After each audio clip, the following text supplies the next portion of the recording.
هو ايه العك والقرف اللي حصل في ماتش النهارده ده؟ يعني السؤال يعني ايه الاسلوب ده يا كولر؟ وايه اللعيبه دي وايه الاداء ده وايه الشكل ده وايه القرف ده كله يعني؟ احنا حابين نفهم، يعني حابين نستفسر، حابين نفهم انت ليه بعد حتى ما سجلت الهدف النهارده ما كملتش وضغطت وجبت التاني وريحت نفسك ونهيت الماتش بدري بدري؟ ليه سر سبب التراجع؟ ايه سر سبب التراجع؟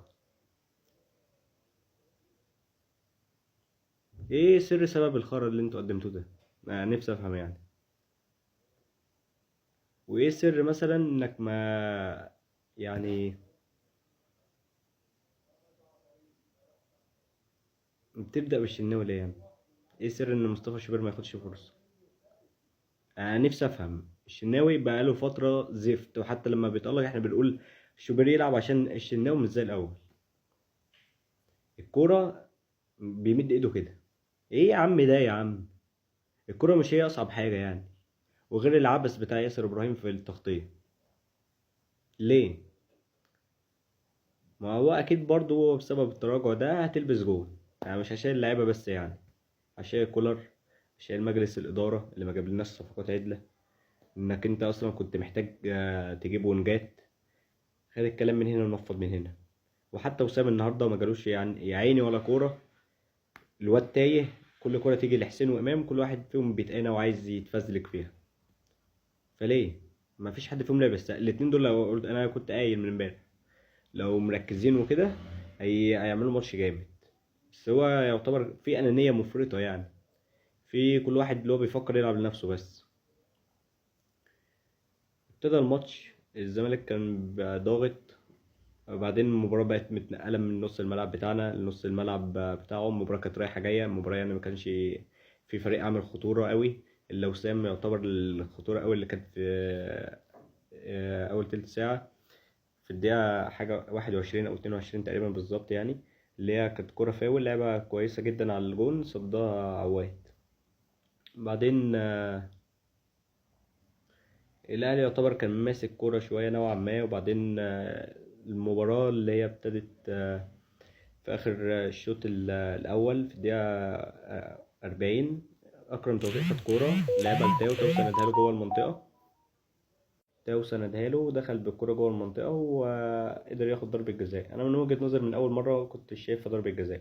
بس من الكادر التاني هتلاقي ان فيها دوسه هنا على المكمل في اللي هي الحته بتاعت الوتر دي بتاعت الرجل.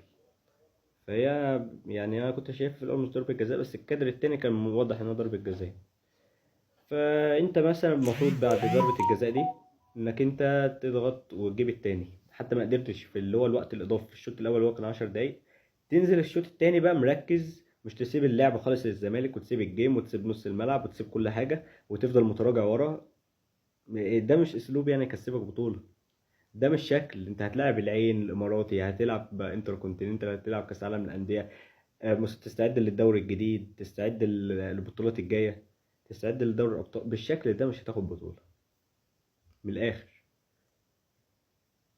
أنا مش زعلان يعني. إحنا ما لعبناش أصلا عشان أقول لك إحنا نستحق ناخد البطولة. من الآخر هو الزمالك بصراحة يستحقها. بصراحة لعب ويعتبر يعني فرض لعبه عليك من الآخر. قدر اللي هو يمسك الماتش بسبب التراجع بتاعك. انت ما لعبتش يعتبر الاخر بتاع اخر 8 9 دقايق. اللي هو في الاخر اللعبه يعتبر كانت بتفوق بتحاول تجيب جون. بس انت ما لعبتش ليه كده من الاول يعني؟ ما انت التراجع بتاعك اللي ادالهم فرصه يمسكوا كرة براحتهم وينقلوا ويستغلوا الثغرات ويجيبوا في الجون. وحتى في ضربات الجزاء الشناوي ميت يعني. ما بقاش الشناوي بتاع زمان. اه بيروح مع الكوره بس مش هو برضه يعني. كان برضه اللي هو ما بتحسش اللي هو بيفرد ايده زي زمان اللي هو كان بيعمل اي حاجه عشان يصد الكوره.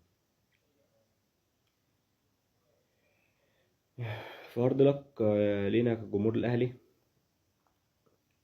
واحنا نفضل ورا النادي يعني. بس يا ريت في حاجات كتير قوي تتغير في النادي. يا ريت ترجعوا يا اما سيد عبد الحفيظ، يا اما تجيبوا حد شخصيه زي سيد عبد الحفيظ يقدر يتعامل مع اللعيبه.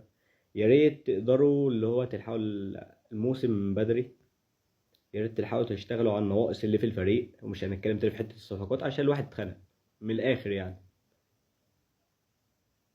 كل الدعم للنادي الأهلي، واحنا ورا النادي بس مش الأشخاص عامة، عشان احنا أكتر ناس بنحب النادي وقلوبنا على النادي.